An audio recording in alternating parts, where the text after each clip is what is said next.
talking about net neutrality and Michael Powell and how he, Thursday the internet died. One of the things that died in the midst of was this feeding frenzy around Chris Christie, which is not altogether unjustified. But another thing, I mean, the internet actually died yesterday. It was the Chris Christie thing was last Thursday. Another thing that just kind of vanished into the memory hole, into the media hole, that I haven't seen very much of, and I really think is probably one of the biggest issues facing us right now, is a fast-track authority that will lead to the TPP, the Trans-Pacific Partnership, another one of these insane trade deals that we can add to CAFTA and NAFTA, CAFTA, and SHAFTA. And Leo Gerard is on the line with us, the president of the United Steelworkers Union, usw.org. And Mr. Gerard, welcome back. It's great to have you with us again. Thanks, Tom. Good to be with you. It is always, actually, it's always a pleasure and an honor to have you on. Tell us what's going on here. This bill, this so-called bipartisan bill that didn't have a Democratic sponsor in the House, that got dropped last week. It was a bill cooked up by Max Baucus and Congressman Kemp, and the fact of the matter is that it has no support, and it looks and smells and feels just like the traditional fast track that they've been pushing down people's throat now since 1974, and we can see the results of that fast track through the results of trade agreements. And I was, to be honest, I've been talking about this for a long time, but I had one of our trade lawyers do some research, and I was actually shocked by his findings. Since 1969, America has accumulated, by the International Trade Commission's criteria, $11.7 trillion of trade debts. Wow. Now, for a lot of folks like me, I don't think in those kind of numbers, so I had to put my mind around it. A billion is 1,000 million. A trillion is 1,000 billions. Well, and we're talking about $11.7 trillion. So our trade deficit is on the order, our trade debt is on the order of our national debt. It's, it's in that neighborhood. It doesn't quite work that it's sitting in a pot that you're paying back, because what you do is you pass that debt on continuously. So if you watch, since we've had the trade deal to let China into the WTO, where they never ever play by the rules, we've seen in that period of time of roughly 12 years, China going from a country that was probably 30, 40 years behind us on the industrial scale of what they could make. And as our jobs have gone there, they've demanded to have the blueprints, they've demanded to have this, they demanded to have access. And now we see that China is in the process of surpassing America as the world's largest trading nation, or the largest economy. Yeah, well, I mean, they just put in a 5,000-mile or several thousand-mile high-speed rail. I mean, it's the equivalent of a high-speed rail line from Chicago to New York, if my recollection is correct. We don't even have any high-speed rail. That's right. And what we're engaged in is a huge wealth transfer. We've gutted the industrial base of the country. The corporations and the Wall Street clowns, they've used these trade deals in a process of forcing wages and benefits down. We're talking about income inequality. One of the many things that caused income inequality is the destruction of the industrial base, the weakening of the labor movement's ability to do collective bargaining, and the fact that when you're sitting down as an employer, even a decent employer, you've got to compete against what's coming from China. We've lost companies, and some good companies. We had lost a company that made fishing equipment, and they said, "Look, you guys can work for free, and we still can't compete with China." You know? Yeah, it's mind-boggling.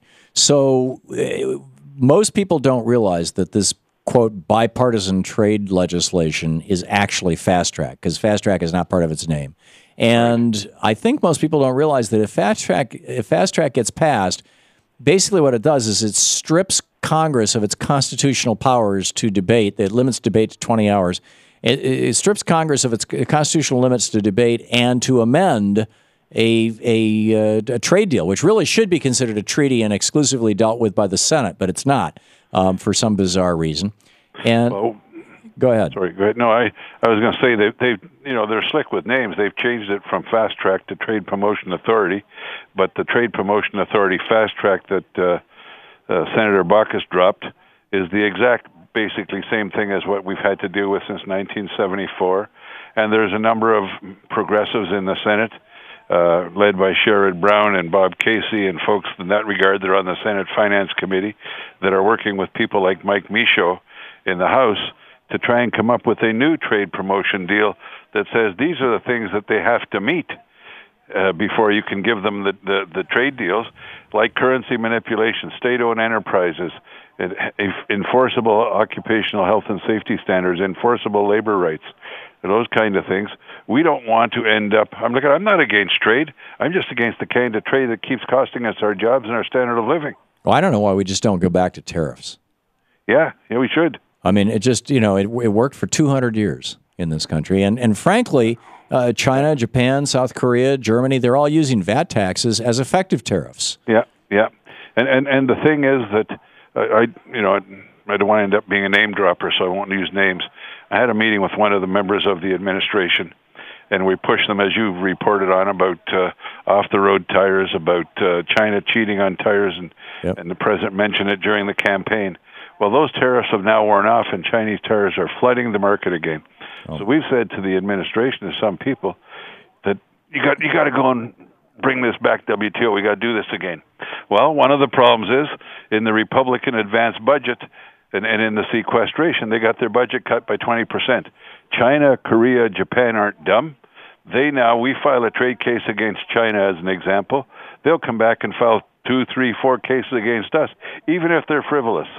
Right, so, so that you're in the USTR's office, and you got to decide, well, do I advance a case against China, or do I defend? Which ones do I do? And they don't have the resources. They don't have the translators to translate Chinese documents because the Republicans in sequestration and cutting budgets and costing us jobs. This is insane. So, this is absolutely insane. It is dancing to the tune of multinational corporations and the billionaires who profit from them. Period. Tom, these are the same people that have been promoting these deals that in 2007 were telling us not to worry, the stock market was strong, the economy was strong, put your money here, you'll be safe, you'll get great returns. And when they manipulated us all and the economy collapsed, instead of getting bailed out, they should have been needing bail. They should have been in jail. Yeah. And now they're coming at it another way. Trying to do a trade deal.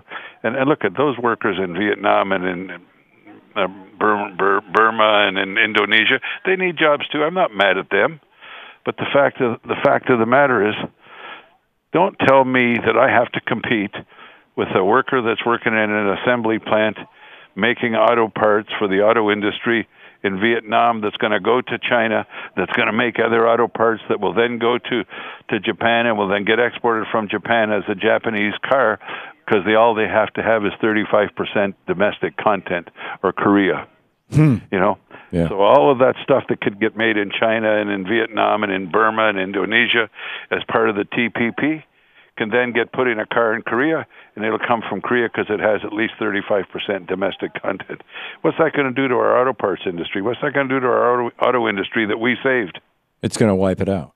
Yeah. That's amazing. Well, so everybody who's listening needs to contact their member of the House of Representatives and both of their senators and say, stop this fast track, no matter what they call it. Stop this fast track thing, because if we don't stop the fast track thing, we're going to get TPP whether we like it or not. And so, am I right, sir? You are right. Okay.